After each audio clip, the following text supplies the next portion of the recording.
Ganyan ang tao, mga kababayan. Gumawa ka ng tama, mali. Yung gumagawa ng mali, tama. Tayo naman po, hindi na tayo nagtataka sa ganyang uri ng pag-iisip kasi biblical siya po. Na sa huling mga araw daw, ganyan ang uri ng mga tao. Mas gusto nila yung mga taong masasama kaysa sa mabubuting tao. Mas gusto nila sa mali kaysa sa tama.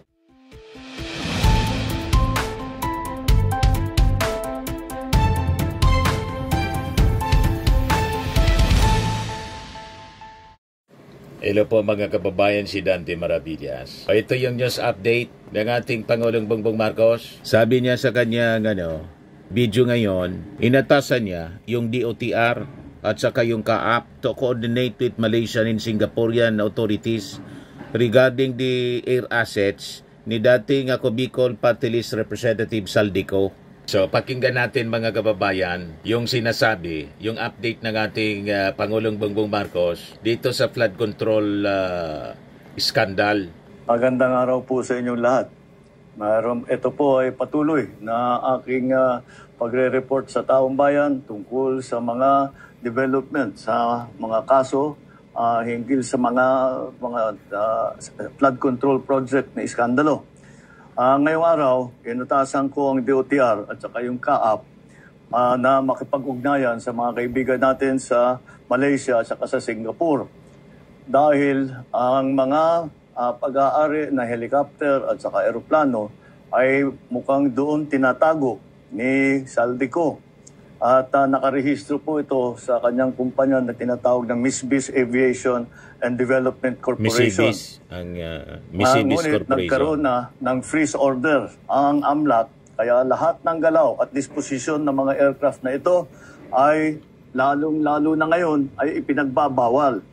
Dahil kailangan natin ipalaman sa lahat ng mga pugante, hindi pwedeng gamitin ang mga ari-arian na galing sa kaban ng bayan na tinakaw ninyo para tumakas o umiwas sa batas. You cannot steal from Filipino people and expect to hide or fly away on your private jets.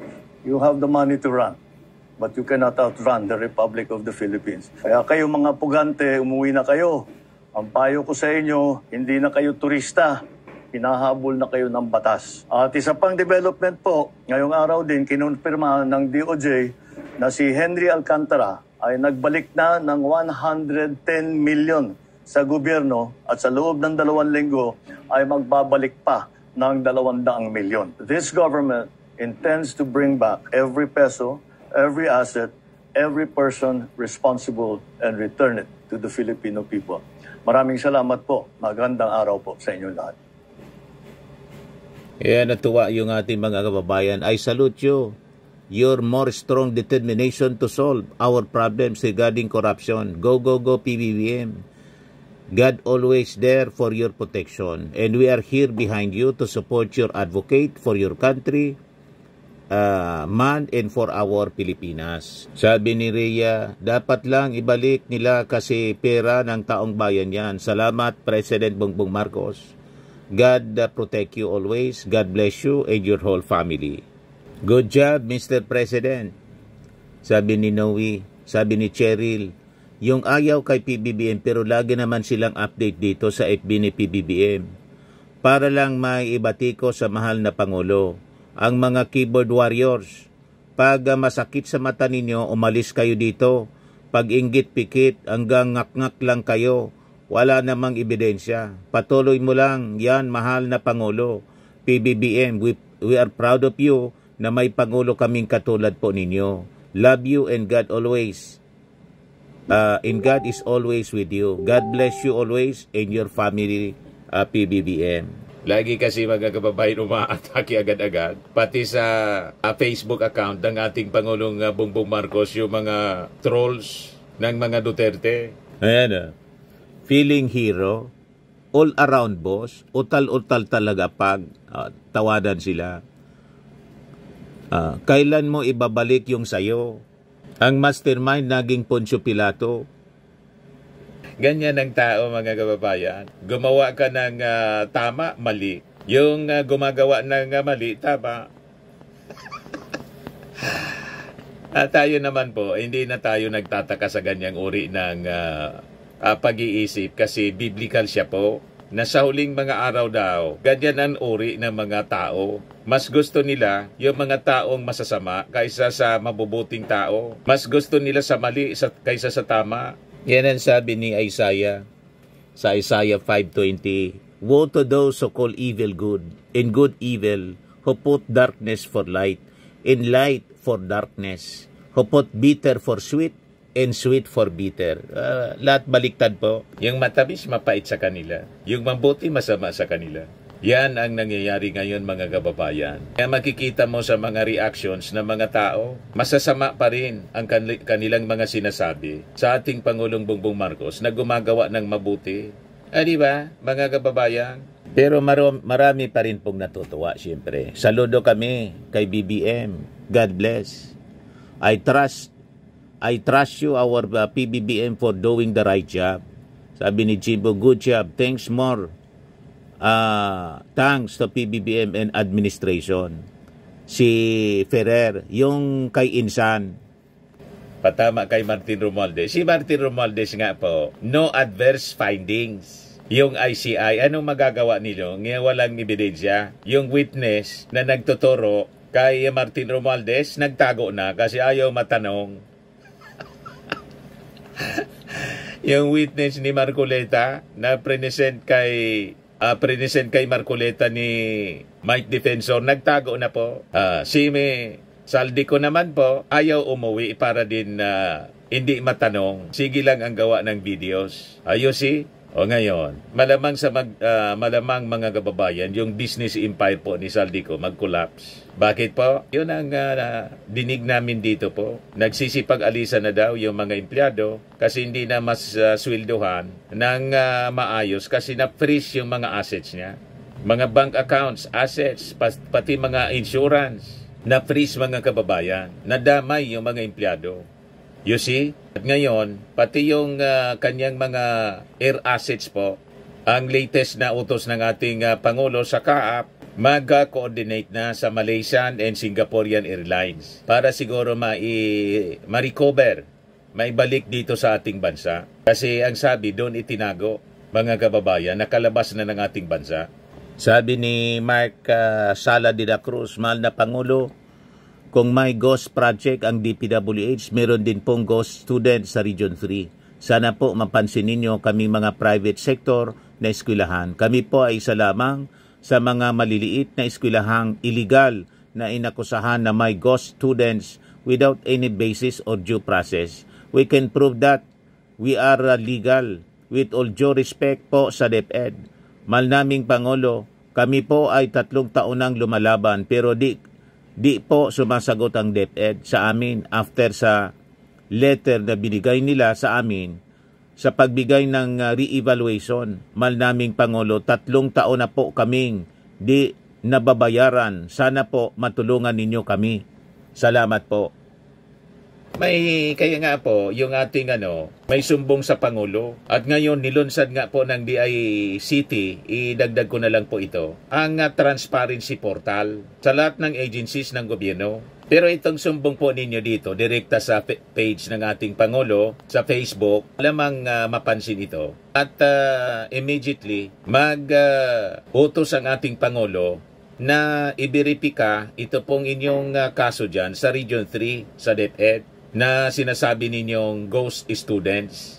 Kanina inilunsad po ng DICT ang transparency portal. Ito po, pakinggan natin. Araw ay makakasama natin sina DICT Secretary Henry Aguda, Assistant Secretary Luis Miguel Planas at SSS President and CEO Robert Joseph Montes de Claro upang bigyan tayo ng update sa bagong SSS portal at mga benepisyong handog nito sa ating mga kababayan.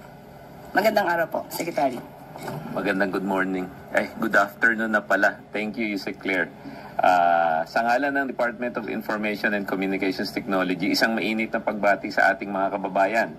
Saan man kayo naroon, sa lungsod man o sa malayong komunidad, at saka Happy Thanksgiving po dun sa mga nasa North America po. Nandito po kami ngayon para ibahagi ang isa sa mga pinakamahalagang hakbang ng gobyerno sa larangan ng digital governance. Layunin nito na gawing mas malinaw, mas bukas at mas accessible ang impormasyon tungkol sa kung paano ginagamit ang pera ng bayan. Bahagi ito ng vision ng bagong Pilipinas, kung saan ang bawat Pilipino ay may karapatan at kakayahang makita at maunawahan ang pamamahala ng gobyerno. Ngayong araw, nais naming i-highlight ang Transparency Portal. Ano po ba ang Transparency Portal? Sa pinakasimpleng paliwanag, ito ay isang AI-powered website na nagpapakita ng budget at paggastos ng gobyerno sa paraang madaling maintindihan. Kasi po, minsan mahirap pong matanto kung ano yung mga transaksyon. With the AI-powered Transparency Portal, meron po kayong kasama na mag-figure out kung ano yung mga bagay na gusto nyong masagot. Noong pong November 24, ngayong taon po, ilinunsad po ni Presidente Ferdinand Marcos ang DPWH Transparency Portal kasama po si Secretary Vince bilang bahagi ng mas malawak na push para sa open government at mas malinaw na pag-uulat sa publiko. May dalawang pangunahing features po ito. Una, meron po siyang visual dashboard. Makikita agad ang breakdown ng budget gamit ang charts, graphs at infographics. One screen view lang, kaya madaling intindihin at mobile friendly pa siya. Kaya kahit sa basic smartphone po, pwede nyo na pong ma-access yan. Pangalawa po, meron po siyang AI chatbot. Pwede kang magtanong sa chatbot gamit ang normal na lengguwahe. Kung sanay po kayo na English, Taglish pwede rin, Filipino pwede, or regional languages. Halimbawa, magkano ang budget ng PhilHealth ngayong taon?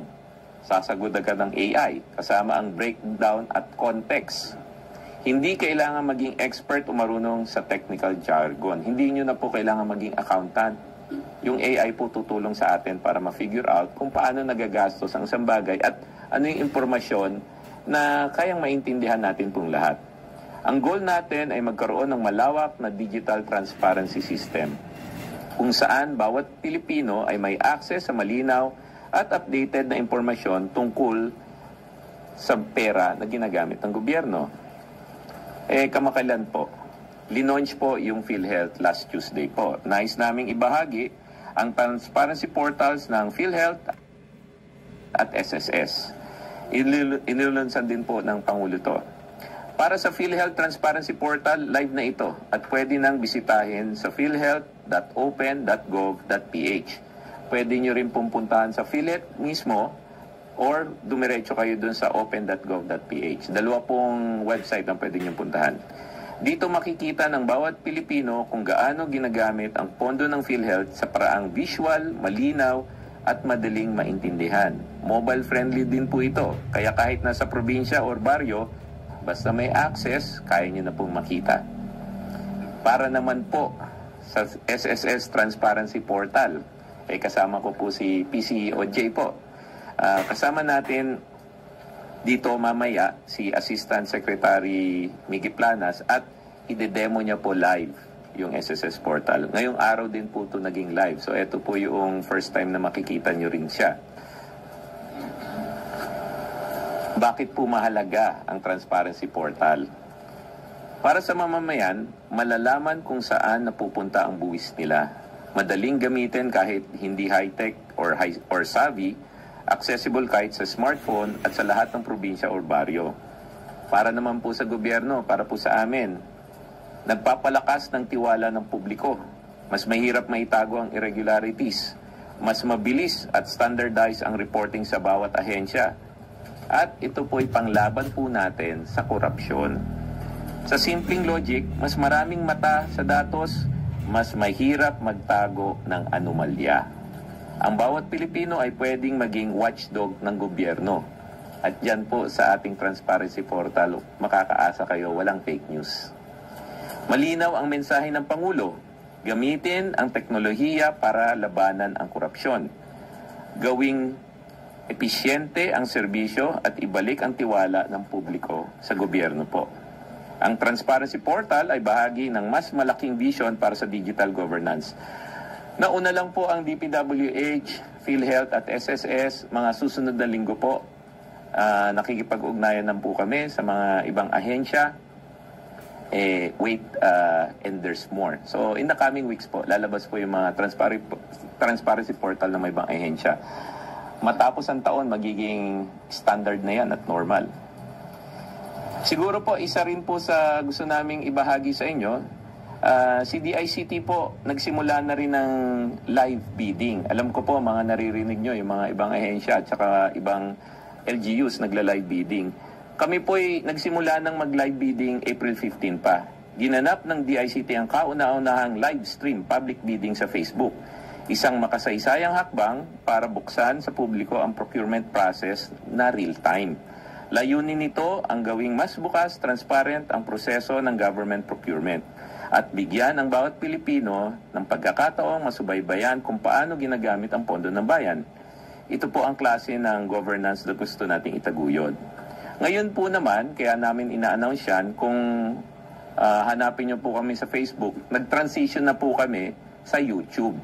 So simula noong Setyembre naman, lumipat na ang DICT sa YouTube platform para sa mga live stream bidding. Mas malawak ang reach ng YouTube at mas interactive po siya. Just in case po yung mga ibang binabantayan siya sa Facebook tapos nagtaka, baka na-miss nila yung announcement, lumipat na po kami sa YouTube. At sa YouTube po, pwede nyo pang i-replay at panoorin ulit yung mga bidding.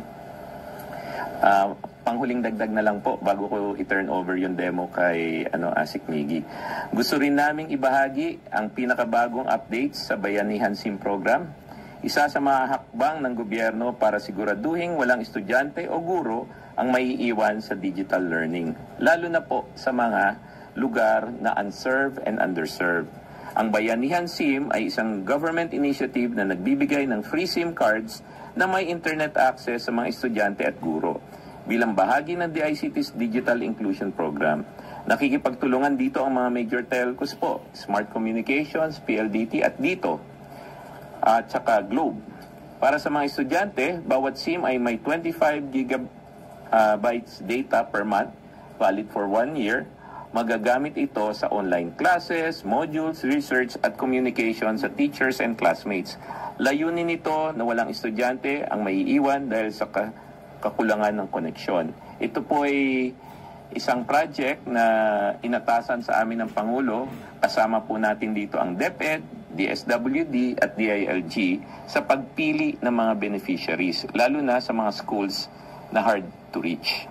Ito na po, This is yung real-time transparency portal ng may PhilHealth. performance analytics dashboard din po tayo. Makikita natin yung claims and benefits and statistics ng ating PhilHealth. There po, PhilHealth nationwide coverage. Makikita po natin sa screen. And we know po na ang numero, they're just numbers if the people don't really understand. No? So we also created an AI for all the transparency portals. And this is for the AI to help laymanize o para mapadali ang pag-intindi ng taong bayan sa ating datos na ipinapakita po sa transparency portal natin. O, di ba? Ito dapat isama yung Office of the Vice President. Lahat daw ng agency ng ating gobyerno. Naitanong kanina ng taga Net25, yung reporter, si Santos, Eden Santos, talaga gagawin yun para makilala na ang identity ni Mary Grace Piatos. Di ba pa? O, ito, yung tanong ni Eden Santos. Afternoon po. Good afternoon, Kung ang goal po ng transparency portal ay maiwasan po natin yung korupsyon, ano? Ngayon ay talaga namang very visible. Bakit po yung Office of the Vice President ay hindi po natin isinama doon sa unang nilagyan nito kung meron pong akusasyon, aligasyon ng korupsyon sa tanggapan po ni Vice President Sara Duterte? Yun nga yung napaliwanag ko kanina, no? Iba-iba yung estado ng bawat ahensya. Example, yung DPWH. Kasi nga, ang daming transaksyon at saka maraming gustong suriin yung mga transaksyon. Nasimulan na yan sa isumbong mo sa Pangulo. Tapos yung transparency portal sumunod. Yung mga GOCC, kaya namin sila inuna kasi available yung data. Ang pinakamahirap po is yung pagkuha ng data, lalo na pagpapel. Paano namin papaintindi sa AI pagpapel? So, yun ang inuna namin. And then, yung mga large agencies like DepEd, kasi nga malapit sa puso natin yung edukasyon, tapos pagkain, etc. Yung sa OVP naman po, darating din po tayo dyan. But if they reach out to us, tapos sabihin nila na they're ready, di gagawin din natin ang transparency portal. Pero it's just a matter of prioritization. At pagpasensya nyo na lang po, si Asik Miggy po, hindi na kasi natutulog. Isa rin po yan sa ating consideration. Malamang, mag-refuse si Sara na maging priority. Di ba? Nalagyan ng transparency portal kasi maglalabasan dyan ang mga chichirya. Ayan lang po, mga kababayan, yung short video natin ngayon. Ako po si Dante Maravillas. Bye-bye. God bless.